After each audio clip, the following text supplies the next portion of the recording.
And that whole time, Rob and I had been talking like we need to do something that we can get more involved with the veteran community, find a way we can give back, and maybe do it through music. And we weren't sure for a while really what that would be.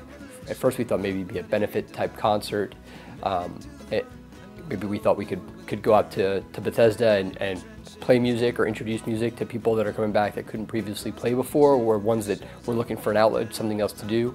And eventually we kind of decided some of those things were being done before, but what we didn't really see happening was an outlet for people who already could play music and people who already were pretty talented, like Rob and Chris, who had music careers alongside with their Air Force careers already.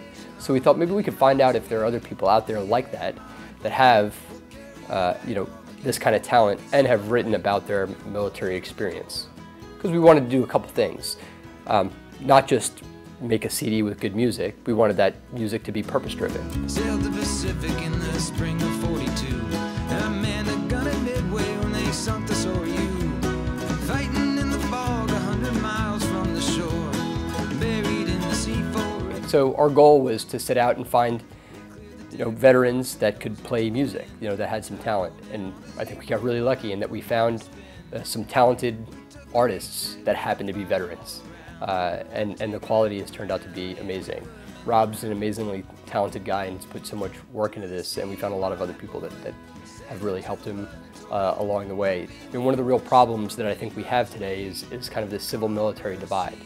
At a time in our society's history that we have less than 1% of the population that serves, there are a lot of folks out there that have never even met a veteran, don't know anybody in uniform, and don't know what it means. And we've got a lot of challenges with stereotypes. You think about the image of an airman, a Marine, a soldier, and it's something that's strong.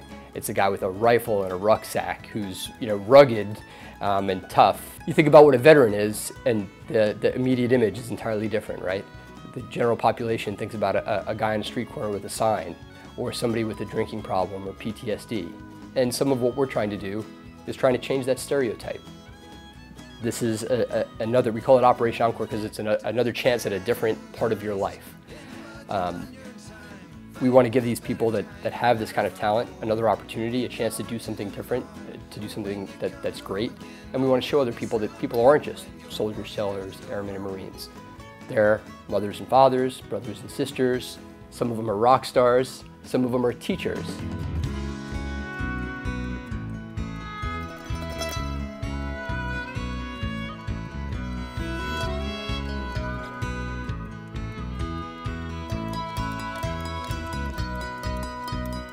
Well, To the Air, it's a song about the perspective of the family when they send their son off or their daughter off to war. So I experienced that in 2003 when I went to Kuwait during the early stages of Iraqi freedom. And I remember my family kind of seeing me off, and then when I got back, I had some leave. I went and visited the family, and they had pretty much just known about that conflict from watching the news and then getting the occasional email or phone call from me. But we would get back, all the family and friends would be there, have sort of a gathering, kind of a party or a celebration. And it's really about that.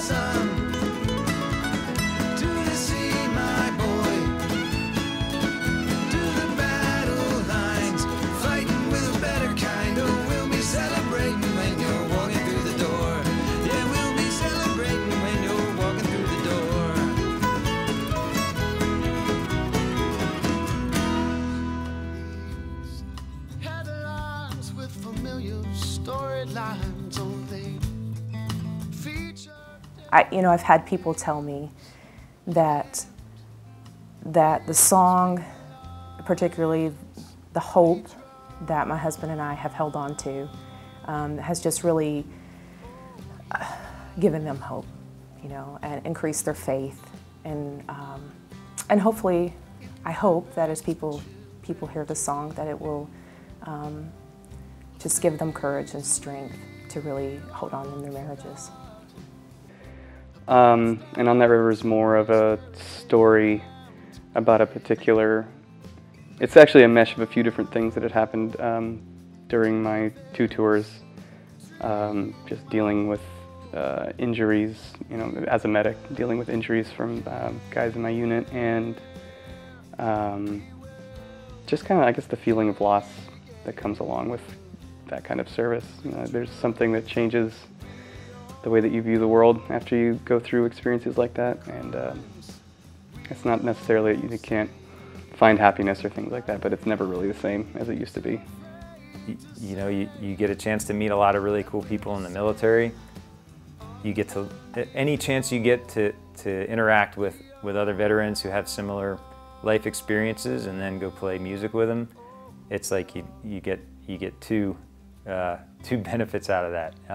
Because musicians always find each other, and they always find a way to jam together and play. And if you can do that with someone who you also got some shared life experience with, that I think makes it pretty meaningful. And I've enjoyed getting to know all these folks. It's been a lot of fun, and I've just been floored by all the talent that's out there. It's really been cool to see and to help develop that into some good songs. Honestly, anytime, even if they're not musicians, anytime that you're with a group of people who have had similar experiences, especially with something that's as outside of the normal consciousness as being in the military, it's great. I mean, you find yourself on the same wavelength with jokes, with the way that you view the world, with the, you know, like the humor, obviously, and the shared hardships that you've gone through make a big difference. And then when you're able to layer on top of that being musically inclined and being able to sit down and just, even if you're not talking, just playing on the guitar, making up songs, talking about music that you like or music that you hate, it's been even better, honestly. This whole experience has been great. Everyone has been so gracious, and the other musicians that ended up on the tracks that I recorded have been phenomenal. I couldn't have asked for a better time here.